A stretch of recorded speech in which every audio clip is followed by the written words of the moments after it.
Good morning, welcome to Headline Focus here on Core Politics with me, Rob Double. It is Thursday the 9th of November 2017. Let's have a look at what's making the news. So to start off with, let's have a look at the Metro, which is the only paper covering the Southern Rail dispute, which seems, at least for now, to have been over. ASLEF, the union, and Southern Rail reached an agreement whereby train drivers and ASLEF members accepted a 28.5% pay rise. And as you can see, that's what the Metro is leading with as the main headline. Drivers will begin operating doors, not guards, and that was crucially the key area of the dispute over who operates the doors on the trains. And Southern has also conceded that it will have a second staff member on the train, on all trains at all times, apart from in extreme circumstances such as if a staff member was ill suddenly and couldn't be replaced. The RMT union, however, which represents the guards, not the drivers, on the train, says it remains in the dispute, so no doubt more lines to be had on this story in the next few days.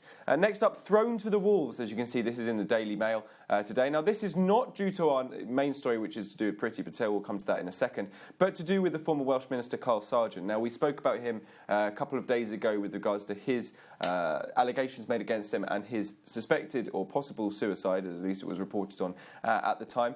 Now, the Mail is reporting regarding what his family are saying, and they're saying that he was let down by the Welsh Labour Party. Mr. Sargent died just days after being suspended by the Labour Party after allegations over sexual harassment came out against him. Another key aspect of the story that he never knew the specifics of the allegations, and he actually was very keen to have them disclosed to him prior to his passing. Let's look in focus, though, at the main story today, which covers the International Development Secretary, Priti Patel. Now, she resigned yesterday, or was she sacked? We don't actually know, but she submitted a letter of resignation to the Prime Minister, Theresa May.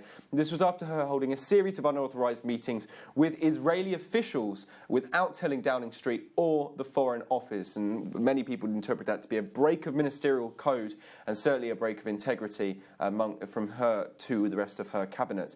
In her letter, she said she had lacked transparency and openness. Allies of Ms Patel, though, as you can see here in the Telegraph and indeed in the Times, say that she now threatens Theresa May and could possibly do some hard damage to the Prime Minister. And as you can see in the Times as well, fears the government will collapse following Priti Patel's resignation. Theresa May has already had to fire her Defence Secretary, Michael Fallon. So Michael Fallon, if you remember, just a few days ago.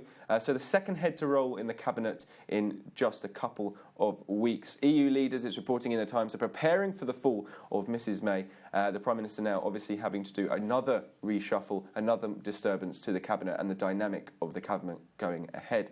One more story then is from City AM, which celebrates its 3,000th front cover today. Congratulations to them. The number of available professional roles in the city continues to surge, and in October and year on year it's seeing a rise of 14%.